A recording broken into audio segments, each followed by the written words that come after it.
মাথা উপরে করো মন। রাকিব ভাই ছিল কোন কমিশনার এটা? গ্রেপ্তার হলেন ওসমান হাদি খুনির প্রধান সহযোগী হিমন শিকদার, যিনি একজন যুবলীগ কর্মী। আজ সকালে ঢাকার আদাবরের একটি আবাসিক হোটেল থেকে হিমনকে বিদেশি পিস্তল, গুলি ও বিপুল পরিমাণে বিস্ফোরক সহ গ্রেপ্তার করেছে পুলিশ। যে বিষয়টি নিশ্চিত করেছেন তেজগাঁও বিভাগের মোহাম্মদপুর জোনের অতিরিক্ত পুলিশ কমিশনার মোহাম্মদ জুয়েল রানা।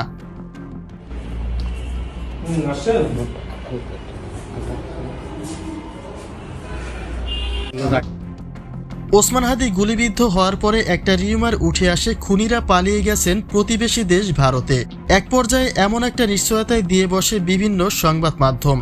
কিন্তু মৃত্যুর পরে হাদিকে দাফন শেষে নতুন এক সন্দেহ প্রকাশ করে আইন শৃঙ্খলা বাহিনী। তারা জানায় খুনিরা যে ভারতে প্রবেশ করেছে তার কোনো সুস্পষ্ট তথ্য নেই। অতএব হতে পারে এই প্রচারণা খুনিদের বাঁচানোর স্বার্থে, যে কারণে হাদি হত্যার 2 খুনির বিরুদ্ধে গ্রেপ্তারি পরোয়ানা জারি করে সীমান্তেও কড়া নজরদারি মোতায়েন করার কথাই জানিয়েছিলেন মামলাটির তদন্ত কর্মকর্তারা। অতঃপর হাদি হত্যার বিচারের দাবি জোরালো হতেই ওই একই চক্রের একজনকে গ্রেপ্তার করতে সফল হলো পুলিশ।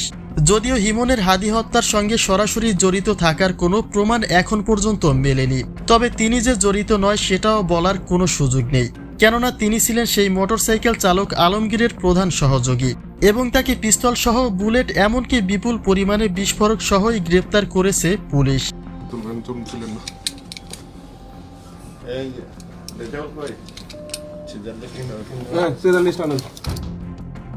এদিকে হিমনকে গ্রেপ্তারের ঘটনায় বিশ্লেষকদের সন্দেহ আরও জোরালো হয়েছে ওসমান হাদির খুনিদের বিষয়েও, কেননা হতেই পারে ভারতে পালিয়ে যাওয়ার খবরটি একটা মিথ্যে প্রচারণা।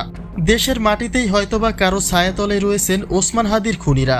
হাদি হত্যার ঘটনায় অনেকে সন্দেহ প্রকাশ করেছে ঢাকা ৮ আসনের এমপি প্রার্থী বিএনপি কর্মী মির্জা আব্বাসের প্রতিও, কেননা ওই একই আসনে তার প্রতিদ্বন্দ্বী ছিলেন ওসমান হাদি। যদিও এই ঘটনায় মির্জা আব্বাস সম্পর্কে কোনো পরিষ্কার তথ্য মেলেনি, তবে হিমনকে গ্রেপ্তারের পরে হাদি হত্যার ঘটনার কারণ উন্মোচন হতে পারে বলেও মনে করা হচ্ছে।